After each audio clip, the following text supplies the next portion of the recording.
Agriculture का परिणाम आया है, उसमें 552 पद थे, इनको बच्चे मिले मात्र 49। तो अभी किसकी गलती मानते हैं ये जो हो रहा है अनियमितता है? सरकार की गलती है ये या किसकी गलती है, किसकी वजह से हो रहा है? शिक्षा मंत्री माध्यमिक शिक्षा को संभालते हैं, पूरी तरह से वो जिम्मेदार है। सिलेबस मतलब आउट ऑफ सिलेबस भी नहीं है, लेकिन सवाल ऐसे हो जाते हैं कि छात्र जवाब ही नहीं दे पाते, ऐसा कुछ है क्या? अब आप अमेरिका का राष्ट्रपति देखे पूछ लो ट्रम्प के नाना जी का नाम क्या है या उसके परदाना का नाम क्या है, तो वो तो आउट ऑफ सिलेबस भी नहीं मानोगे आप। जो पेपर बना रहा है उसका पहला टारगेट है कि लड़का कैसे फेल हो। बीजेपी सरकार आई थी कि हम भारत को विश्व गुरु बनाएंगे। आप विश्व गुरु बनाने का सपना तो देख रहे हो, लेकिन स्कूलों में अगर गुरु ही नहीं होंगे तो विश्व गुरु कहाँ होंगे? शिक्षा व्यवस्था की ये हाल है। विधानसभा मानसून सत्र का आज दूसरा दिन है और लगातार मैं 2 दिन से प्रदर्शन करते हुए तमाम लोगों को देख रही हूँ, तो इससे एक संदेश कहीं ना कहीं जाता है कि सरकार के काम से जो जनता है वो खुश नहीं है। और एक ऐसा ही प्रदर्शन विधानसभा में आज दूसरा दिन है, ये लोग कर रहे हैं। ये फर्स्ट ग्रेड की जो भर्ती है पॉलिटिकल साइंस, उसमें जो पद खाली जा रहे हैं और तमाम सिलेबस में अनियमितताएं जो हैं उसको लेकर, प्रदर्शन को लेकर जो मांग है इनकी, वो आज यहाँ पर विधानसभा पहुँचे हैं। तो इनसे बातचीत करते हैं, जानते हैं कि आखिर क्या वजह है कि ये जो है सरकार से ना खुश हैं और आज इनको ये प्रदर्शन करने की नौबत आ गई। भैया क्या नाम है? मेरा नाम माखन है और मैं राजस्थान लोक सेवा आयोग द्वारा जो भर्ती परीक्षाएं करवाई जा रही है उनमें जो पद रिक्त रह रहे हैं उनको लेकर आक्रोशित हूँ। सरकार की मंशा ठीक है, लेकिन जो संस्थाएं हैं वो पेपरों का निर्माण इस तरीके से कर रही है कि जो सामान्य अभ्यर्थी है उनकी पहुंच से पेपर बाहर होते जा रहे हैं। हम इसका एक नज़रिया देखें तो 2024 में स्कूल व्याख्याता की भर्ती थी राजनीति विज्ञान की, उसमें 225 पोस्ट विज्ञापित की गई थी, उसमें से मात्र 6 पोस्ट भरी गई थी। अच्छा, मतलब 225 पोस्ट में से सिर्फ 6 और बाकी खाली गई हैं वैकेंसी। देखिए आप सुन रहे होंगे। फिर उसके बाद में अभी थोड़े दिन पहले असिस्टेंट प्रोफेसर भर्ती का परिणाम आया राजनीति विज्ञान में, उसमें 12,000 लोग रजिस्टर्ड थे, उसमें से 83 पदों पर मात्र 40 अभ्यर्थी इनको मिले, पूरे इसमें भी नहीं मिले। इसके बाद में अभी 16 तारीख को राजनीति विज्ञान 2025 का परिणाम आया है, उसमें 645 पद थे। उन 645 पदों में से मात्र इन्होंने पद भरे हैं 67। लगातार 2024 से लेके और अब तक पद खाली जा रहे हैं और 2022 की भर्ती में भी पद खाली गए थे। एससी में 39 पद और एसटी में 91 पद बैकलॉग था और वो बैकलॉग इस बार ख़त्म हो जाएगा और सामान्य श्रेणी के जो पद होते हैं उनमें परिवर्तित हो जाएगा। तो आरक्षण पर तो सीधी सीधी चोट है ही। इसके साथ में परीक्षा आरक्षण पे चोट कैसे है? मैडम, जो एक नियम है कार्मिक विभाग का, उसमें ये नियम है कि जो कार्मिक विभाग तय करता है कि 3 भर्ती वर्षों तक यदि पद नहीं भरे जाते हैं तो वो पद जो रिक्त रहे हैं वो सामान्य श्रेणी में परिवर्तित हो जाते हैं, जनरल में आ जाते हैं। वो एससी के और एसटी के पद नहीं रहते फिर। तो ये 129 पदों पर ये खतरा मंडरा रहा है। अगर वो बैकलॉग से नहीं भरे गए तो वो खत्म है इस बार। 2024 और 25 का तो अभी एक बार और आ जाएगा, लेकिन 2022 के पद है वो तो खत्म होने की कगार पे। मुद्दा ये है। इसके साथ में राजनीति विज्ञान की बात तो कर रहा हूँ, इसके साथ में मैं अन्य विषयों की बात भी करता हूँ।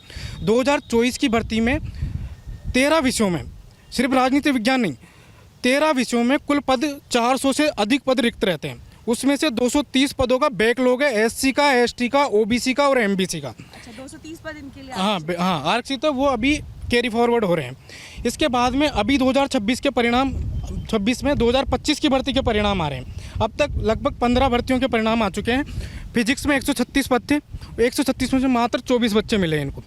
कल एग्रीकल्चर का परिणाम आया है, उसमें 552 पद थे, इनको बच्चे मिले मात्र 49। तो अभी किसकी गलती मानते हैं ये जो हो रहा है अनियमितता है? सरकार की गलती है, जो महकमे में बैठे हैं उन अधिकारियों की गलती है, या किसकी गलती है? किसकी वजह से हो रहा है? शिक्षा विभाग की गलती है, मदन दिलाव जो है, किसकी गलती है? शिक्षा मंत्री माध्यमिक शिक्षा को संभालते हैं, पूरी तरह से वो जिम्मेदार है, लेकिन उनके साथ में जो संस्थाएं उनके निर्देशन में काम कर रही है, उनके अधीन काम कर रही है, वो भी पूर्ण रूप से इसके लिए जिम्मेदार है। राजस्थान लोक सेवा आयोग के पास पेपर बनाने के लिए विशेषज्ञ आते हैं, उन विशेषज्ञों को पता नहीं क्या निर्देश दिए जाते हैं कि वो इस प्रकार का पेपर बनाते हैं कि बच्चों का असहनीय स्तर से वो पार कर जाते हैं, तो वो पद भर ही नहीं पाते हैं और पद खाली जा रहे हैं। अच्छा, और सिलेबस की मैं बात अभी मैं सुन रही थी, आप मेरे को कुछ बता रहे थे सिलेबस पे कि सिलेबस मतलब आउट ऑफ सिलेबस भी नहीं है, लेकिन सवाल ऐसे हो जाते हैं कि छात्र जवाब ही नहीं दे पाते, ऐसा कुछ है क्या? एग्जाम में सिलेबस इसलिए जारी करते हैं कि एक पैटर्न होता है कि अमेरिका का राष्ट्रपति उसने टॉपिक दे दिया तो अमेरिका के राष्ट्रपति की शक्तियाँ क्या है ये पूछेंगे। अब आप अमेरिका का राष्ट्रपति देखे पूछ लो ट्रम्प के नाना जी का नाम क्या है या उसके परदाना का नाम क्या है, तो वो तो आउट ऑफ सिलेबस भी नहीं मानोगे आप, लेकिन वो कर तो नहीं पाएंगे ना हम। तो इस हिसाब से आप पेपर बना के अगर फेल कर रहे हो तो इसकी मंशा सीधी है कि आपको पेपर फेल करने के लिए लेना है। एग्जाम किस लिए होता है कि आप 2-3 लड़के जो एग्जाम दे रहे हैं उनमें बेस्ट को लो। अब आप इसलिए तो नहीं देते कि सबको फेल करके फिर हम किसी को लेंगे। तो सरकार पेपर इसलिए ले रही है, जो ये पद खाली जा रहे हैं वो इसलिए जा रहे हैं क्योंकि सरकार चाह रही है कि वो फेल हो जाए, पद भरे ही नहीं। जो पेपर बना रहा है उसका पहला टारगेट है कि लड़का कैसे फेल हो। अब ऐसे तो मैं किसी का पेपर लूँ तो किसी को फेल कर सकता हूँ, 40% नहीं लाने दूंगा। लेकिन जो ब्लूप्रिंट होता है हमें देता है कि भाई इतने एनसीईआरटी में से सवाल पूछे जाएंगे, इतने आपके यूजी लेवल के होंगे, इतने पीजी लेवल के होंगे, उसका कोई पेपर में नहीं है। एनसीईआरटी में से 2 सवाल आए 150 में से। आप बताओ 12वीं वाले को 11वीं 12वीं को पढ़ाने के लिए स्कूल लेक्चरर एनसीईआरटी पढ़ता है और उस एनसीईआरटी में से केवल 2 सवाल दे रहे हो। 148 सवाल आप कहीं ऑक्सफोर्ड यूनिवर्सिटी कहीं से लाके खोज के लिए आ रहे हो, तो उससे तो कोई मतलब है नहीं। हम चाहते हैं कि इस पूरे जिस भी पेपर ने जिसने पेपर सेट किया है उसको ब्लैक लिस्ट करें, आरपीएससी पूरी भर्ती रद्द करें, फिर नया पेपर नए सिरे से लें, फिर भले 40% का नियम रखें, लेकिन पेपर सेटर को पहले ब्लैक लिस्ट करें। ऐसे तो हर किसी को कोई भी फेल कर सकता है। तो ये गलती किसकी है? शिक्षा मंत्री की है, सरकार की है, महकमे में बैठे अधिकारियों की है या किसकी है?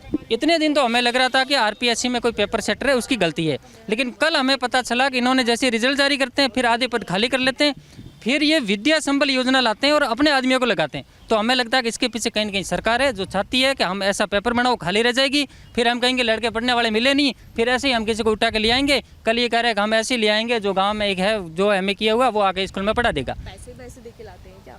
नहीं, पैसे क्यों देंगे? खूब है, बीजेपी जय करूंगा तो मुझे भी लगा सकते हैं, हो सकता है, लेकिन पहले मुझे पता नहीं था, अब मुझे पता लगा है। अगर आरपीएससी नहीं लगाती तो फिर मैं भी यही काम करूँगा। सरकार की वाहवाही करेंगे तो भी लगा सकते हैं। हाँ, ऐसे ही लगाएंगे वो, क्योंकि एग्जाम से तो ये लेंगे नहीं। एग्जाम में तो मैंने कहा ये ऐसा ही पेपर सेट करवा रहे हैं। पहले मुझे लग रहा था आरपीएससी की गलती होगी तो पेपर ऐसे ही सेट हो रहे हैं या कोई ऐसा एग्जामिनर ही आ गया जिसको फेल करना है, लेकिन अब पता लगा कि एक तरफ से फेल होकर सीटें खाली कर रहे हैं और इधर सरकार कह रही विद्या संबल योजना के हम सीधी भर्ती कर देंगे।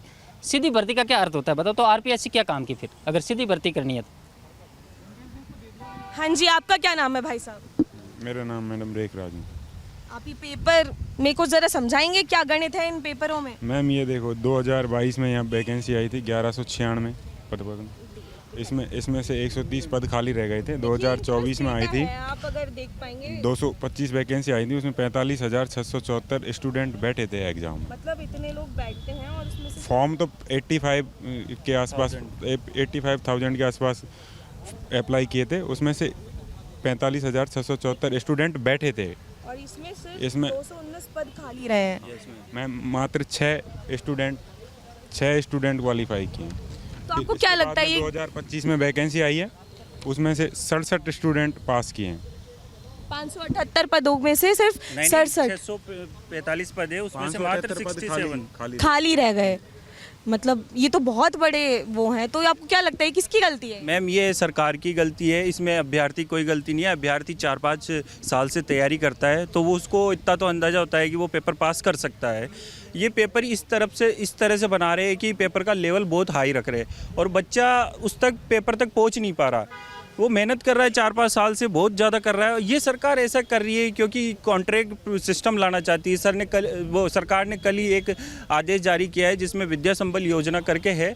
तो उसमें क्या है कि बच्चों को जो कॉन्ट्रैक्ट बेस पे जॉब दी जा रही है, फर्स्ट ग्रेड सेकंड ग्रेड, इन अभ्यर्थियों को कॉन्ट्रैक्ट बेस पे स्कूल कॉलेजों में लगाया जा रहा है।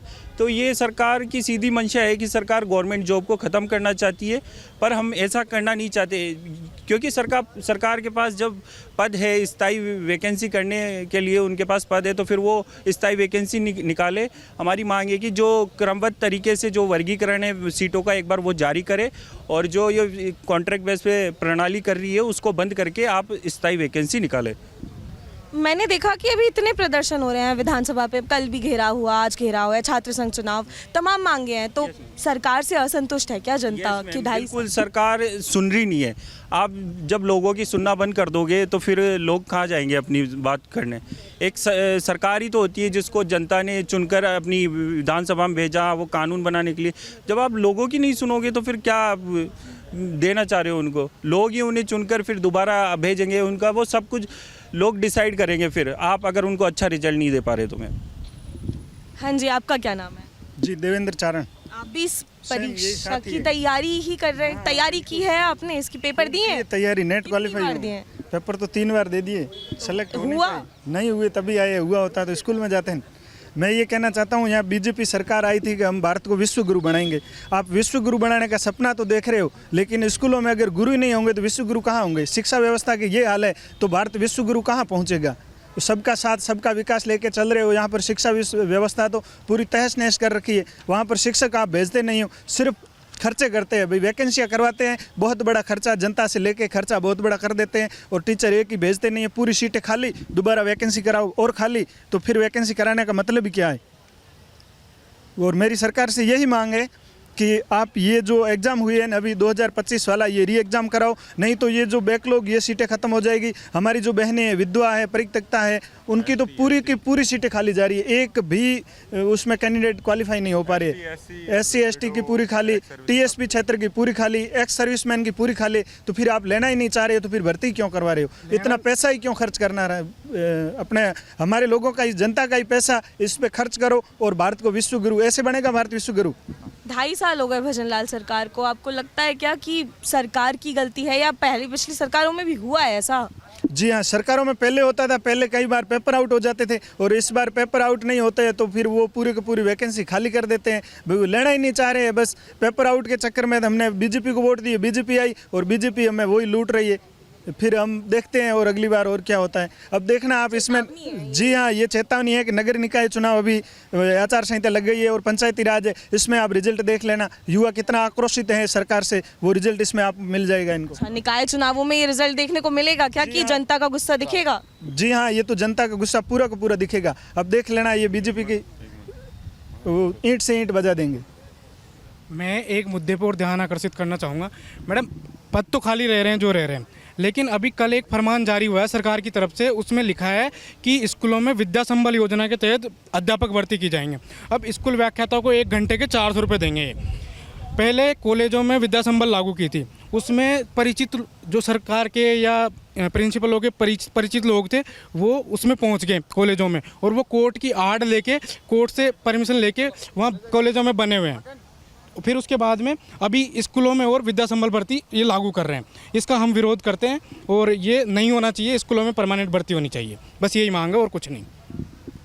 देखा आपने, इस वक्त मैं मौजूद हूँ विधानसभा के बाहर, ठीक मौजूद हूँ। दूसरा दिन है और लगातार प्रदर्शन हो रहे हैं। इनकी जो मांग है वो ये है कि RPSC में जो ये अनियमितताएं, जो पद इतने खाली रह रहे हैं 2022, 23, 24 और इवन 25 में, इन सभी को जो है भरा जाए। और सरकार कहीं ना कहीं असफल, मैं कहूँगी, इस बार जो है अपने कार्यकाल में नज़र आ रही है, क्योंकि इतने प्रदर्शन हो रहे हैं तो ज़रूर जनता में जो है कहीं ना कहीं एक असंतोष दिखाई दे रहा है। और क्या मैं आपको बता दूं, निकाय चुनाव नज़दीक है, तो क्या उसमें ये जो परिणाम है वो देखने को मिलेंगे?